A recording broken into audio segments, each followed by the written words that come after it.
அதிதி பைரவி ஆன்மீகம் YouTube channel சார்பாக அனைவருக்கும் வணக்கம்.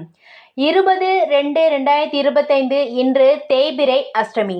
அஷ்டமினாலே நம் நினைவுக்கு வருவது 2 பேர். முதல்ல பைரவர் வழிபாடு, 2வது வராகியம்மன் வழிபாடு.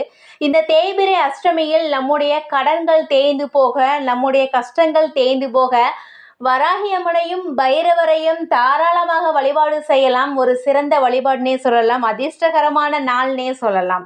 இன்று தேய்பிறை அஷ்டமியில் இந்த ஒரு தீபத்தை கால பைரவருக்கு விளக்கேற்றி வழிபாடு செய்யுங்க. எப்படிப்பட்ட கடன் பிரச்சனையாக இருந்தாலும் உடனே தீர்ந்து போகும் பைரவருடைய அருளால். எந்த தீபம் ஏற்ற வேண்டும், இந்த ஒரு பழத்தை பைரவர் சந்நிதி முன்பாக வைங்க. நிச்சயமாக வாழ்க்கையில் ஒரு வசந்தம் ஏற்படும், அனைத்து கஷ்டங்களுமே தீர்ந்து போகும். எந்த தீபம் ஏற்றணும் அப்படின்னு சொல்லி பார்க்கலாம்.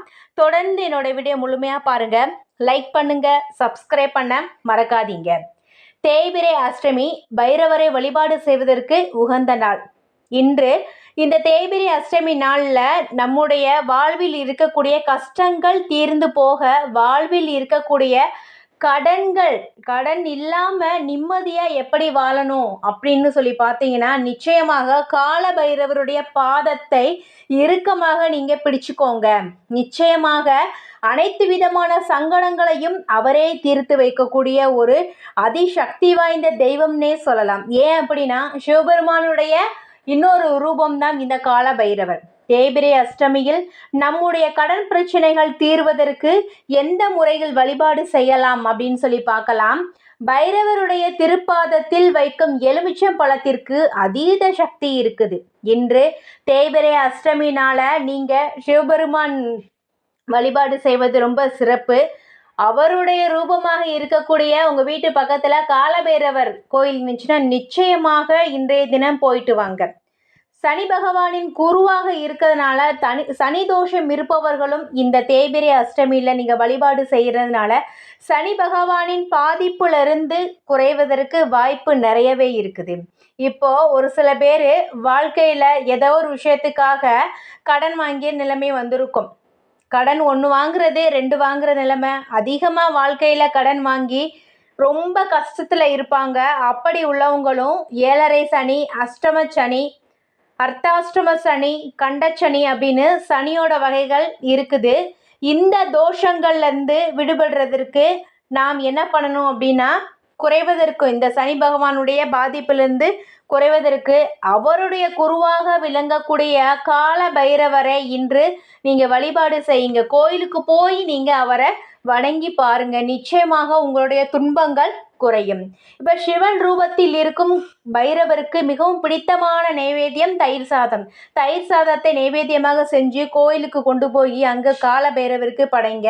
அதுபோல பைரவருக்கு செந்நிற மலர்கள் ரொம்ப ரொம்ப பிடிக்கும்.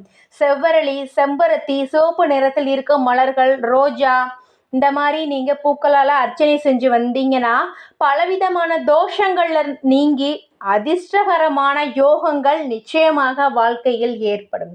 சனீஸ்வர பகவானுக்கு எள் மூட்டையை வைத்து தீபம் ஏற்றுவது வழக்கம். அதே போல் பைரவருக்கும் மிளகு மூட்டை வைத்து தீபம் ஏற்றினால் தீராத கடன் எவ்வளவா இருந்தாலுமே அது விரைவிலேயே தீர்ந்துவிடும். அதுபோல நீங்கள் என்ன பண்ணுறீங்கன்னா, எலுமிச்சம்பழம் 2 எலுமிச்சம்பழம் கடையில் வாங்கிட்டு போங்க. இந்த தேய்பிறை அஷ்டமியில் இது கோயிலில் உள்ள குருக்கள்கிட்ட கொடுத்துட்டு என்ன பண்ணுறீங்கன்னா, ஒரு எலுமிச்சம்பழத்தை உங்கள் முந்தான மடியில் வாங்கிட்டு வீட்டில் பூஜை அறையில் வச்சிருங்க. இப்படி பைரவர் பாதத்தில் வைத்த எலுமிச்சம்பழத்தை பூஜை அறையில் வைக்கிறதுனால வீட்டில் இருக்கும் துர்சக்திகள் வெளியேறி நல்ல சக்திகள் ஆதிக்கம் அதிகரிக்கும். அப்போ நல்ல சக்தி வீட்டில் ஆதிக்கம் அதிகரிக்கிறதுனால வீட்டில் ஒரு சண்டை சச்சரவு இல்லாத வாழ்க்கை, கணவன் மனைவிக்கிடையே ஒற்றுமை, குழந்தைகள் சொல் பேச்சு கேட்குற நிலைமை, இது இந்த மாதிரி எல்லா விதமான நன்மைகளுமே நமக்கு அடுத்தடுத்து நடக்க துவங்கும். நீங்கள் என்ன பண்ணுறீங்கன்னா, ஒரு சிகப்பு நிற துணியை எடுத்துக்கோங்க. அதில் 27 எண்ணிக்கையில் மிளகு போட்டு மூட்டையாக கட்டிட்டு அகல் விளக்கில் வச்சு நல்லெண்ணெய் ஊற்றி தீபம் ஏற்றி பைரவர் கோயிலில் போய் நீங்கள் ஏற்றிட்டே வாங்களேன். ஒவ்வொரு அஷ்டமியிலையுமே நிச்சயமாக நல்ல பலன் கிடைக்கும். இப்படி மிளகு தீபம் ஏற்றினால கடன் பிரச்சனை நீங்கும். இழந்த செல்வம், இழந்த பொருள், ஒரு சில பேர்கிட்ட நம்ம பணம் கொடுத்துருப்போம், எதுக்காவது கேட்டிருப்பாங்க. ஆனால் அந்த பணம் வந்து இன்னைக்கு தரேன் நாளைக்கு தரேன் அப்படின்னு சாக்கு சொல்லிக்கிட்டே இருப்பாங்க. அந்த மாதிரி இருக்கிற நிலைமையெல்லாம் உள்ளவங்களுக்கு இந்த மிளகு தீபம் ஏற்றி நீங்கள் வழிபாடு செய்யுங்க கால பைரவரை. நிச்சயமாக அந்த உங்களுடைய பணம் உங்களுக்கே வந்து சேரும். இந்த மாதிரி பணம் திரும்ப வராமல் இருக்குதுன்னு நினைக்கிறவங்க செவ்வாய்க்கிழமையில் பைரவருக்கு மிளகு தீபம் ஏற்றி வாங்க. அதுவுமே நல்ல பலன் கொடுக்கும். இந்த தேய்பிறை அஷ்டமி, ஒவ்வொரு தேய்பிறை அஷ்டமியுமே தவறாமல் நீங்கள் இந்த மிளகு மூட்டையில் தீபம் ஏற்றி வாங்க. நிச்சயம் நல்லதே நடக்கும். இன்றைய தினம் நாயை வாகனமாக கொண்டுள்ள பைரவருக்கு உங்கள் வீட்டு பக்கத்தில் வந்து நாய் ஏதாவது இருந்துச்சுன்னா பிஸ்கட் பாக்கெட் இந்த மாதிரி நீங்கள் உணவாக தானம் செய்யுங்க. ரொம்ப நன்மையே உங்களுக்கு உண்டாகும். இன்றைய தினம் ஸ்வர்ண ஆகர்ஷண பைரவரை வீட்டில் வந்து நாணயம் வைத்து வழிபாடு செய்கிறதுனால அவருக்கு ஏதாவது நெய்வேத்தியம் வைத்து வழிபாடு செய்யுங்க. வீட்டில் வந்து செல்வ வளம் பெருகும். இவ்வளவு சிறப்பு வாய்ந்த பைரவரை நிச்சயமாக ஏதாவது ஒரு நெய்வேத்தியம் வைத்து, வீட்டில் பைரவர் படம் இல்லைனாலும் பரவாயில்ல, விளக்கில் வந்து பைரவராக நினைச்சு நீங்கள் வழிபாடு செய்யுங்க.